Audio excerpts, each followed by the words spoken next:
아침을 여는 묵상의 자리에 올라오신 여러분을 주님의 이름으로 환영하고 축복합니다.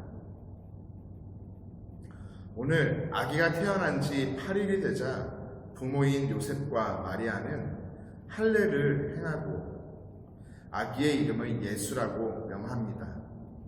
이는 아기가 잉태되기 전 천사가 알려준 이름이었죠.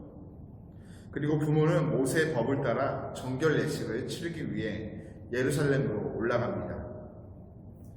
예루살렘으로 올라온 요셉과 마리아는 아기 예수와 함께 제사를 드리기 위해 성전으로 들어가게 됐죠.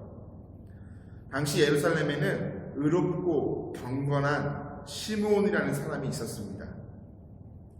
시므온은 성령에 감동된 자로서 메시아를 보기 전에는 죽지 않을 것이라는 지시를 받고 이스라엘의 위로를 기다리면서 기도하던 사람이었습니다. 오늘 이런 시므온이 성령의 감동으로 성전에 들어가게 되는데요. 그때 때마침 요셉과 마리아가 율법의 관례대로 행하고자 예수님을 데리고 올라옵니다. 성령에 감동된 시므온은 아기 예수님을 보자마자 안고 하나님을 찬송하며 내 눈이 주의 구원을 보았사오니 이는 만민 앞에 예비하신 것이요 이방을 비추는 빛이요 주의 백성 이스라엘의 영광이니이다 고백하며 예수님이 어떤 분이신지를 선언합니다. 여러분, 예루살렘 성전에는 시므온만 있었던 것은 아니었습니다.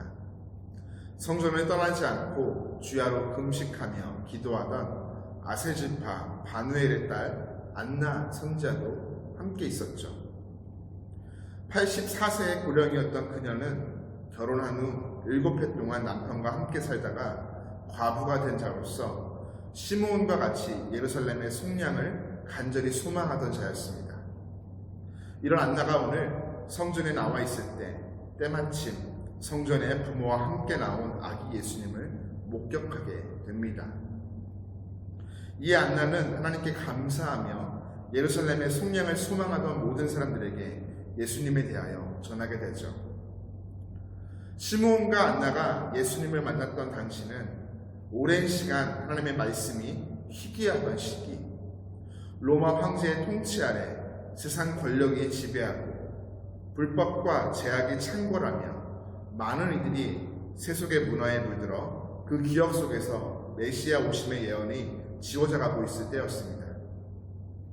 그때에도 이들은 성령의 충만함 가운데 꿋꿋이 성전에서 선지자들을 통해 주신 약속의 말씀을 붙잡고 기도하며 메시아 오시기를 간절히 기다렸습니다.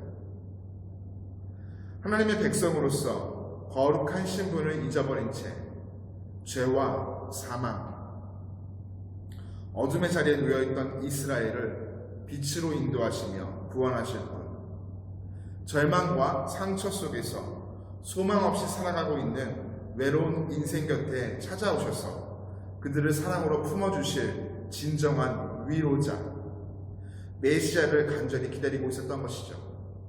그리고 드디어 오늘 이 두 사람은 그분을 마주하게 됩니다. 이 두 사람이 오늘 예수님을 만날 수 있었던 것은 결코 우연의 일치가 아니었습니다. 27절과 38절을 보면 두 사람 모두 그때 마침 바로 하나님의 계획과 섭리 가운데 예수님을 만나게 된 것을 우리는 확인하게 됩니다. 변함없이 약속의 말씀을 붙잡고 반드시 이것을 이루어 주실 것을 믿음으로 기대하며 기도로 기다리고 있을 때 하나님의 섭리를 통해 예수님을 만나게 된 것이죠. 여러분, 시간은 수천 년 흘렀지만 세상은 여전히 그때와 크게 다르지 않습니다. 권력과 세속적인 문화 속에서 진리의 말씀은 점점 잊혀져 가고 있고 많은 이들은 죄악의 자리에 서 있으며 어떤 때보다 어두움과 차가움이 우리의 심령을 움츠리게 합니다. 이때 우리에게 가장 필요한 것은 시므온과 안나같이 성령의 충만함 가운데 말씀을 붙잡고 위로자와 구원자 되시며 빛과 영광 되시는 우리 주님께서 삶의 모든 자리에 충만히 임재하사 위로하여 주시기를 기도하는 것입니다. 지금도 믿음으로 기도하며 기다리는 자들에게 주님께서는 삶의 자리에 다양한 모습으로 반드시 찾아와 만나주십니다. 그 주님을 만날 때 우리 삶의 자리에는 찬송과 감사가 가득 넘치게 되죠.